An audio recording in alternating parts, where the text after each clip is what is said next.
Hi guys, hope you'll feel okay today. But what if you don't? It's okay not to feel okay. And today I'm going to be explaining the think, feel, act model. And this should explain some of the reasons why we don't always feel okay. And in fact, sometimes why we do feel really good.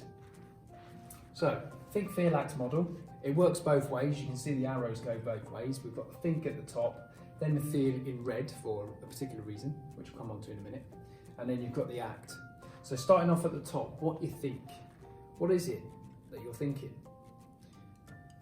Why are you thinking that? Do you have positive self-talk? Are you thinking, I can do this? I'm going to smash my fitness test. I'm going to pass with flying colours. Or are you having some sort of dread? Are you having negative self-talk? I'm going to fail, you can't do this. What is that self-talk that's happening in your minds? Because this has an effect on how you feel. And how you feel, the reason it's in red is that's the temperature gauge. That is the thermometer. Because normally you won't recognise that, but you will recognise that. You will know, whilst you're watching this video, whether you feel happy, hopefully, whether you're feeling sad, whether you're feeling anxious, whether you're worried. Maybe you're worried about an exam that you've got this afternoon or later on in the week. So you will know how you're feeling. That's the temperature gauge. Listen to that, pay attention to that. So this is the emotional side of us. This is a reflection of the chemicals that are running through our body. Have you just done some PT maybe? Maybe you've gone out, you've done a run, and you come back and you're charged and you're full of endorphins and you're feeling great. Or perhaps you're feeling worried and anxious, scared, and you've got the stress hormone coursing through your veins, you've got cortisol. Maybe that's happening. That will have a direct impact of the way you act. And the way you act can be split into two areas.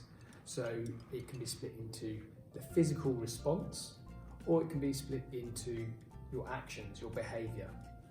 Your behaviour, you can choose what you do. Maybe sometimes there's only a very split second before the time where you've gone past the point of no return. But you can always choose, you always have a choice in how you behave. The physical response, you can't really choose how you're physically responding because that's a natural instinct response. So for example, if you are thinking, I can't do this, and you're feeling worried and anxious and stressed, then your physical response might be increased heart rate, shallow, fast breathing, it might be sweating. That's the sort of physical response that you can't control. But your behaviour, you can always control, if you're aware of what's going on. So the first step is awareness. Awareness is key. If you're aware of the way you're behaving, if you're aware of the way you're feeling, and it's more likely going to come out in that, or you're aware of what you're thinking, then that's the first step. Then you can take action. The second step is taking action. There is no point being aware if you do nothing. So going back to the example of exam, if you're thinking, I can't do this, and you're feeling worried and anxious, and therefore you've got a behavioural response or a automatic response in that you're feeling worried and you're maybe increased heart rate. Maybe that links to a mind blank when you try and think about what you need to know, but actually you can't draw on any of that information because you've got a mind blank, because you're under stress. Well, you can take action. Maybe you can go and seek support. So you can go and see your trainer and ask for maybe a bit more remedial sessions to better understand the content. Or you can do some buddy-buddy system, go and see somebody on your course, work with them, do some extra revision, and have that knowledge, grow your knowledge, which will make you feel more confident. And that because you feel more confident, like you know the subject well enough to pass your exam, you're going to be acting a little bit different. You're going to be more calm when you're sat there in the exam in these exam conditions and you're expected to come up with the goods. So